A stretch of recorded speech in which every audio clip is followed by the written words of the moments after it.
following program was provided by an independent producer solely responsible for its content.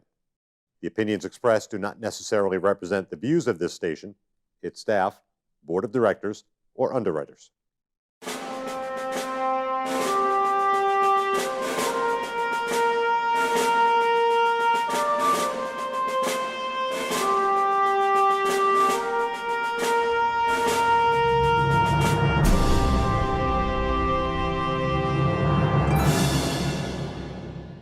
Hello and welcome to Perspectives. My name is David Schoneman. I'm your host on this program. On Perspectives, we strive to bring stories that are of interest to you as we approach Election Day. And right now, we're just around the corner from November 2nd, 2021, our municipal elections right here in the city of Nashua. In a previous episode, we spent some time talking with the candidate for Public Works about the importance of balance on the Board of Public Works. Well, we're going to focus on that again today, not just Public Works, but citywide. The importance of balance on these elected boards. With me today to discuss this is Laurie Ortolano. Laurie Ortolano has been on the show before. She's very active in civic duties here in the city, campaigning and working hard on behalf of taxpayers with assessing issues. But now she's also running for office. She's running for the Board of Public Works here in Nashua. Laurie, welcome. Thank you very much for coming in. Thank you. Thanks for having me. Nice to be back. Great. Glad to have you back. You've been very involved here in the city, doing all kinds of things. You're really pushing City Hall for truth. You're really pushing for Yes. truth in assessing, truth for assessing operations, and striving really to help the taxpayers manage their own tax bills. You've been very, very helpful for that. But now you're taking it a little step further, and Yes. you're running for office. Congratulations on that, by the way. I think it's Thank great. you. Yeah. Tell us a little bit about how you decided to make that step from being active in civic affairs as a private citizen to now wanting to step up and hopefully be on a board. Well, I think that I pushed a lot. I pushed for a lot of change as a citizen, and I did pretty well. But I think I could be even more effective as an elected official in a capacity where I have a background. So Public Works, handles all the infrastructure issues for the city, the roads, the plowing, the paving, the trash facility, the sewer system, parks. So all the things that bring us pleasure when they're working well and displeasure when they're not. The important things that make our community look nice. I have a mechanical engineering degree. I went to WPI. I think that would be beneficial for an infrastructure group. A lot of heavy equipment over there, a lot of contract work. I'm a good numbers person. I enjoy math. I enjoy the numbers. I enjoy the finances.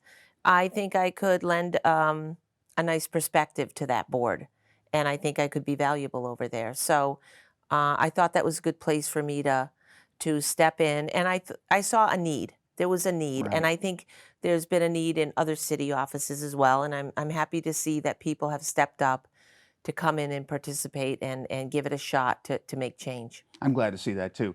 The Board of Public Works, it's theoretically one of the least political boards Yes. in the city because it's really nonpartisan issues, paving or trash collection or plowing. Exactly. It's not a left or right side Right. issue. Right. And it's you've taken really a nonpartisan approach to your working for folks in the city. And I think it sounds like you want to bring that to the Board of Public Works as well. Definitely. I mean, when I did all my work with assessing and helping people with abatements, I certainly never looked at who I was going to help based on party affiliation. That I never even crossed my mind. Right. I mean, assessing is about equity for everyone and fairness for everyone and everyone paying their fair share. And that's the way all these city offices should be. This is Definitely. a nonpartisan election.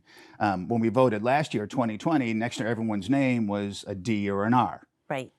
This year, there's just going to be the name of the person. There's no party affiliation listed. Right. However, while that appears to be the case kind of on the surface, we know there's an undercurrent Yes. that even here in Nashua, maybe even especially here in Nashua, has become extremely partisan Yes. and imbalanced over the last few years. Now, the Board of Public Works is a 4-member board Yes. plus the mayor. So there's Yes. 5 members, which a board should have. Yes. Each of these persons has 1 vote.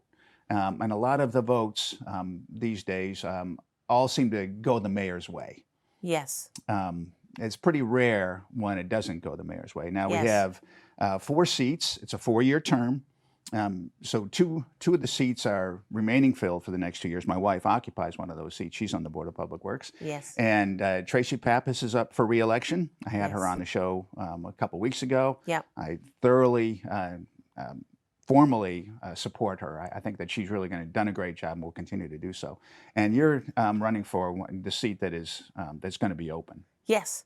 Yes. So, I started going to Public Works meetings a couple years ago, and I was impressed with Tracy Pappas. Mm, I didn't even know that she lived in my neighborhood, mm, a quarter mile away from me, and I walked my dog by her house every day. mm, I didn't even know that. mm. Got to know her after going to a few meetings. And I think she's one of the rare public servants that knows what her role is, that she Right. represents the citizens. And if she has to say to the mayor, if she questions a project or spending, she makes it clear that she doesn't work for City Hall. She works for the citizens, and Right. she's always concerned about the taxpayer. So to me, she was such a nonpartisan representative of this city, doing her job the way she should do her job, and hearing about trash issues or drainage issues or property issues from anybody. She responds. She jumps to action and figures out what you got to do. Right. She's She's very big on perfect. constituent services. Oh my gosh, without a When I was on doubt. the Board of Aldermen, we worked together a lot. Yes. If I had an issue that came up, someone called me about something that dealt with public works, I would phone her. That's a time when I wasn't married or Yeah, yeah. my wife wasn't on the board. Yes. So otherwise, I would have gone to her, of course. But I went to Tracy to get these issues addressed. Yes. So if you and Tracy were able to win in this election, it sounds like we'd have a chance to bring a little better balance Sure. to this board. Because, like I say, there's this undercurrent of partisan or of votes always going one way. There's a lot of control exercised in these various groups, Yes. various boards, and I think Public Works is one of them. We've seen that a lot.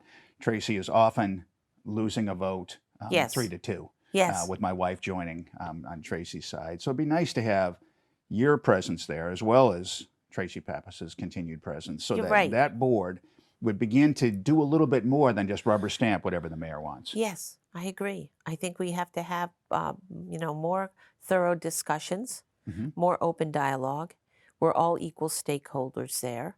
And, I think we all have to be looking at the same set of cards and looking at the same materials when we make our decision. And I Mhm. think that can improve over there.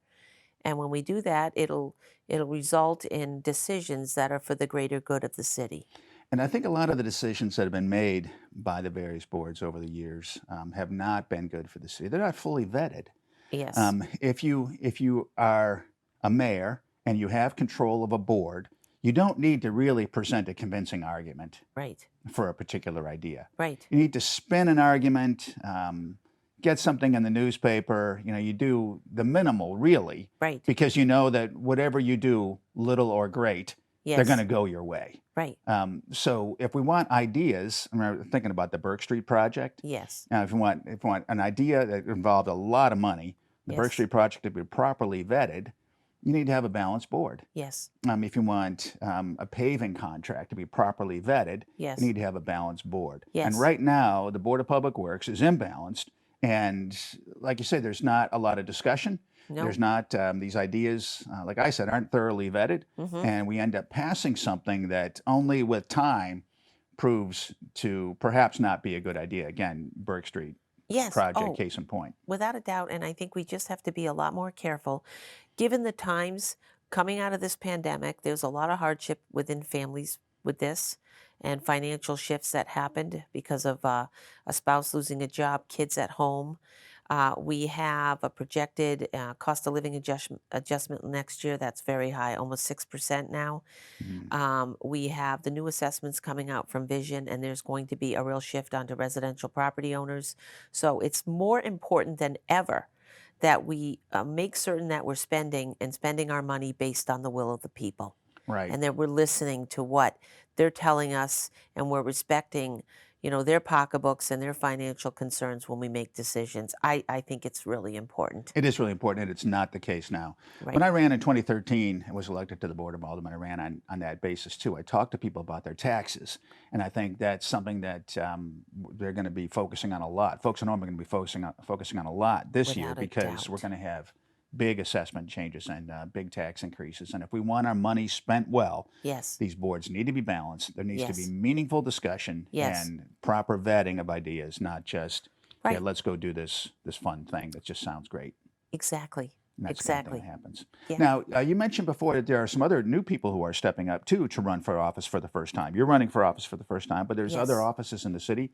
People are Yes. stepping up to run. Of course, we have the 9 Board of Aldermen seats up, 3 Yes. of the Aldermen at Large seats up, Yes. and 4 seats on School board. the school board that are up as well. Yes. So you've been campaigning and you've been presenting a message of balance. Yes. Tell us a little bit about the message of balance. Well, I've been concerned that we're out of balance because we're too focused on a single party, and there's too much emphasis on sweeping a single party into city government and leaving them there. And I think most citizens are not aware how imbalanced we are. Mm. When I decided to run for public works, I looked at the voter data from the 2020 election to look at our voter party affiliation. And I found off of a chart that I have here that approximately 43% of the voters identify themselves as independents or undeclared, 23% identify as Republicans, and about 34.5% identify as Democrats. So the largest faction there is independents, 40, Yes. 43% roughly, Democrat 35, and Republican 23 or so. Right. So that's our grouping. So we have this A diverse. reasonable cross section, a It reasonably is. diverse It city. is. And it's not surprising. In a way, some people are surprised that the independence is so large. But Mm. given what's happened in politics and the view of people that there's this extremism in both parties that they Mhm. don't want to associate with, Mhm. there's a lot of people who have come into the independent group to sort of want to stay in a middle ground. And I understand that. I mean, the political environment is very difficult right now, and it's divided families. It can be somewhat Yes. hate-filled. Mhm. It's a very tough environment, and it's not good. It's Mhm. not good for us right now. Mhm. Um, so when I discovered that that was our makeup, I looked at the aldermanic chamber and at the school board, and what I discovered is all the ward seats and all the at-large seats are 100% Democratic. So of the 15 seats in the Board of Aldermen, they're all Democrats. And Mm. that is just, they're currently all Democrats, and the proposed ticket that Mayor Donchis would like to bring in is, again, 100% And Democrats. of course, Mayor Donchis is a Democrat. He's a Democrat as well, and he And campaigns hard for his he candidates. campaigns hard for his candidates. I think he likes to have a favorable board. And by the way, when you're running for public works, Yes. you can be sure that the mayor is going to be campaigning for his 2 handpicked candidates and Yes. not for Tracy and not for you. Absolutely. Because he doesn't want to have the meaningful discussions. There. No, He he does doesn't not. want that. No. And I think it's important for folks at home to understand that when there's imbalance, you can really move into more of a dictatorship role rather than It a becomes leadership very role. autocratic, Right. and it becomes very controlling. And it's just not good for the city. You don't have the type of transparency that you want. You lose the focus on spending based on the will of the people, Mhm. and you lose open government. Right. And one individual can become very controlling on the mindset and the decision making of that body that supports them. Right. And It, that's what happens here. I think we find that the mayor, who's very influential, very good politically, yes, he sounds like he's dispensing campaign favors. We hear some stories. We're not going to talk about some of those anecdotal stories, but we hear these stories, and I'm sure we're not the only ones who hear these stories. That there's campaign support yes, that's passed out, yes. and if you go his way. Right. Right. And I think that, one of the big issues is this police commission charter change. Mm. Now, there's a board, this whole Democratic board split on him and voted against it 8-6. They did not support The bringing Board of Aldermen voted against against it. That's pretty 8-6. rare. That's very rare. I They can tell don't you, often go I've against been the going mayor. to meetings for 3 years, and I don't know if there's more than, I don't know. I can't actually think off the top of my head of another vote that went that way. Right, I can't either. I can't. So here's this issue that was very important to him. Board says, no, we don't want to put it on the ballot. Right, his hand-picked board. You're right. Said, no, we're not comfortable with this. The police chief, Chief Carignan, the police commissioners, and the police union stepped up and said, we're not comfortable with this either. We need to think carefully about this. This is a big change in the management structure and the appointment of our oversight body. I think they're even stronger than that. I think they're saying it's an outright bad idea. They are certainly at first they were like, hey, we don't want this Sure. done right now. Sure. Now that it got thrown in there, it's clearly a bad idea, and they've Right. come out very strongly that way. But Good. what happened is the mayor would not accept the vote of his board and would not accept the views of the police department. And he himself led this campaign, this petition drive, to get signatures. And when I went and looked at the petition book, they collected about 2,000 signatures. Of those that were valid, it was about 1,600. They needed 1,500 and change. He personally obtained about 800 of those signatures by knocking on doors and witnessing them. That's half of it. So that tells you that there was a serious motivation in him to drive this, to a decision right now. Right. And the Board of Aldermen said, too rushed. We're coming out of a pandemic. We don't have much media, papers or anything to get the word out. We don't have time to educate people. Let us form a work group. Let us meet with other police departments around the state, vet this, and we'll put it on the ballot in 2023 if there's something of merit there, when there's a mayor's race and you get better turnout. That was unacceptable to the mayor. He wanted it now. So I don't like what I see going on, and I don't like the politics of that. That in itself is a political move. Absolutely it is. And, when they tell you that it's a citizen's petition, the mayor is much more than just your average citizen. He is not Joe Q. Public. Right. He's the mayor. And when the mayor knocks on your door to explain a story on why you should support something, people listen at a higher level and believe the credibility is there. And I don't think he's telling people, my board didn't vote for this. No.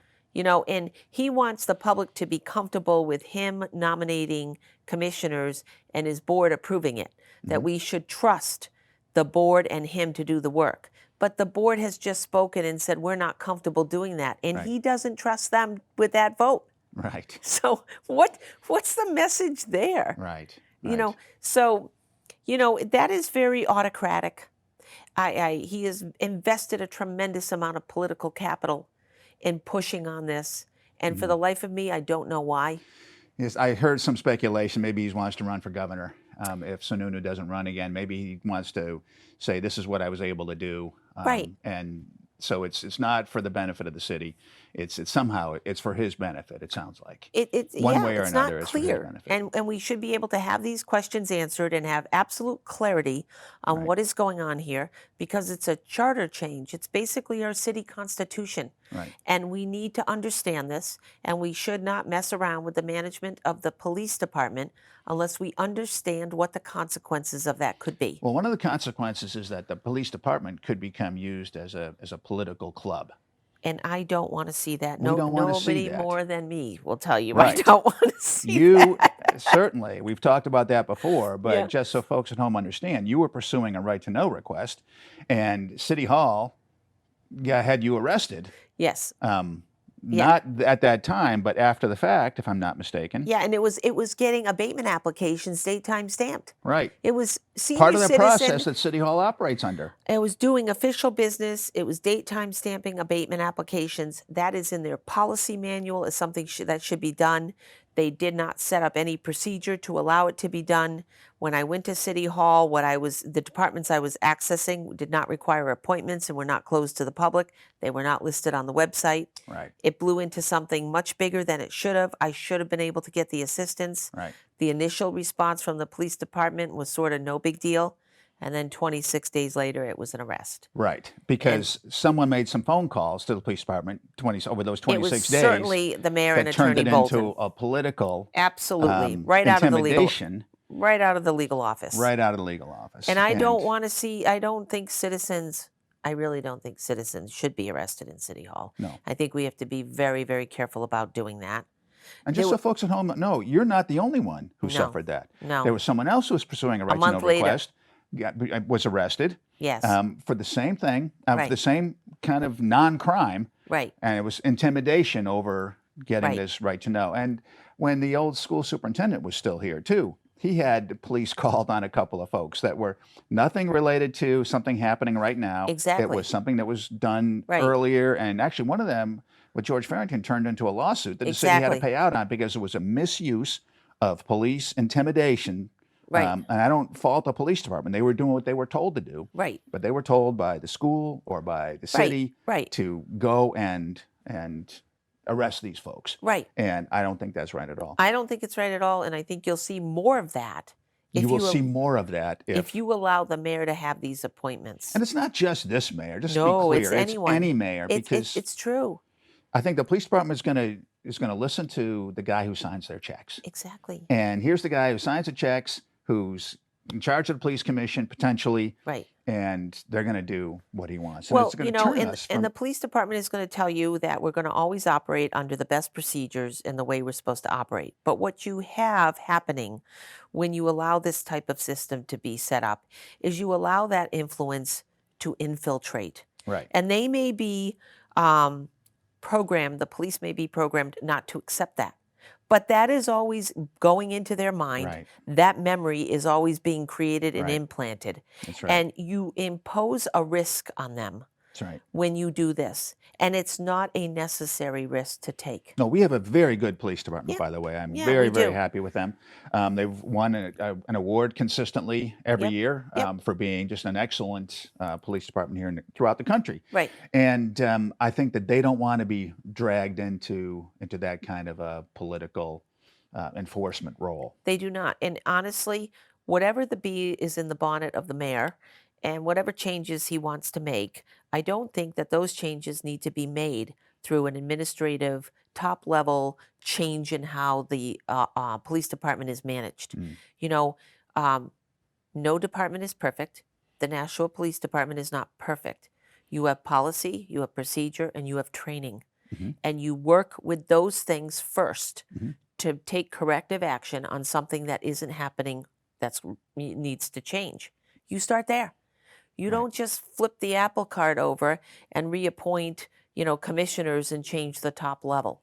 It doesn't seem to be justified that we need to do that. That's right. And if there's any doubt that the police commission might be controlled based on a particular outcome wanted by the mayor, we have to look no further than a letter to the editor and the union leader from Don Sloan, Yes. who used to be on the Conservation Commission. And I think the folks at home need to understand what happened. Can you want to summarize that story there real Sure. quickly? This was a gentleman that was the co-chairman of the Conservation Commission. And when he opposed the mayor's plan, Mayor Donchis's plan to bulldoze Southwest Park into soccer fields, which was considered a very valuable wildlife preserve area, the mayor waited until he had been reelected, and then he removed him from office. Right. And in all of his years on the board, he had never come to a meeting.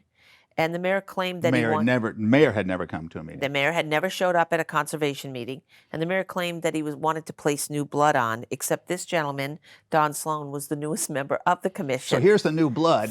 It's not about putting new blood on. It's about taking new blood off. And in then this he case. says he did not discuss this with the chairman, resulting in her resigning. He was able to convince her to stay and tried to smear me with some vague assertions that I made racist comments, which was totally untrue, and he provided no evidence. So the racist thing again, too. And there we go. We have And- a very partisan mayor who's throwing out the standard cards. Exactly. And this gentleman says, look, I'm telling you this now because I see the divisiveness, I see the vindictiveness that goes on, and I don't want to see this police commission placed under the control of a mayor to appoint these commissioners because I don't think it'll work. Right. And because of what happened to him. And a lot of what he describes that happened to him as a co-chair on a board happened to me as a citizen from the outside. There are a lot of people in the city hall and employees or board members, commission members on various Yes. boards around the Yes. city who have experienced this as well. I really believe that Mayor Donches has taken out a lot of good people, Yeah. and it's just not right. Now, where did this letter appear and what date? This It, is re- Union it Leader? appeared Sunday in the Telegraph. Sunday, what date? Oh, Telegraph. What Yeah, date? just the last Sunday, which was October 17th. Okay, so if anyone wants to reference that letter to the editor, it's in hard It's- copy, it's not called just Keep- online version. Keep Police Commission as is. All right. And it's a great, great article. And I think we have some terrific candidates running as independents or Republicans. We had a slew of independents come out. I think on the between the independents and Republicans of 18 new candidates, half of them are independents. Well, that sounds great. If we have 43% of Nashua voters Right. registered independent, Right. if we had independently minded people on these boards, not partisanly minded people, which we have right now, we have 100% Democrat-controlled boards, Democrat mayoral office and Democrat-controlled boards, rubber stamps all over the city, and our taxes are going up a lot. As a result, we need to have 43% of our board members independents, and we should have 23% Republicans and the 35% Democrats. Got to mix it up. It will be Right. a better government when we do that. We'll Right. just we'll be representing our constituents, I think, the way they deserve to be represented. And that is absolutely the goal. We are a self-governed nation. And self-government doesn't mean that we just choose our oppressors. No. We're not supposed to be choosing our oppressors. No. That's not what voting is all about. We're supposed to be choosing people who will listen to us. I think you've demonstrated your willingness to listen to the folks and take their cases to City Hall when you help them with abatements. Yeah. I think Tracy Pappas has done Definitely. the same when Yes. she takes their constituent concerns to the Board of Public Works. Yes. My wife does the same. She's not up for re-election, but I'll put in a plug for her too. Yes. And I think that we have an opportunity this year, really just coming up very, very soon, November Yes. 2nd, to reestablish, to bring some balance. And the importance of balance here in the city is paramount, but to bring some balance to all these boards. We haven't even touched on school board, but the same situation is there. It's course. 100% Democrat-controlled board. Actually, two exceptions, but Yes. it's very much partisan-controlled board. And kids at home or folks at home, when they're thinking about their kids and what kind of mandates are going to be done or what kind of curriculum is going to be taught, a Yeah. lot of focus these days on, do parents have a voice Right. in their children's education? Right. If we have balance on the board, parents do have a voice in their Exactly. children's education. Exactly. Yeah. Laurie, we're out of time here. I want to thank you very much for Yeah. coming in. Best of luck on the election. You've got my vote. Thank you. And I know you've been out campaigning a lot. I think A you have lot. a vote from a lot of other people. I'm putting Yeah, out the good working word it. for you and for Tracy as well, and for all the good Yeah. candidates. Thanks for having me on. You know how much I always enjoy it. I know, and the time Yeah. goes by fast, so we're It having does. a good time. Snap, and we're done. Thank Perfect. you very much. Yeah. And I want to thank you folks at home, too, for tuning in today. We're coming up to election November 2nd, and we've had good candidates here on the show, and we have a lot of good candidates who've been out knocking on your doors. I hope that you will take the time to consider how we can reestablish or bring balance to the city of Nashua, to all of these boards, Board of Aldermen, Board of Public Works, and the school board. Thank you very much for tuning in. Thank you for your vote, and we'll see you next time.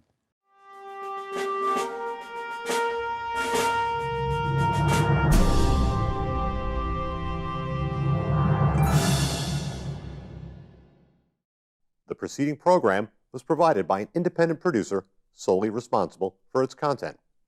The opinions expressed do not necessarily represent the views of this station, its staff, board of directors, or underwriters.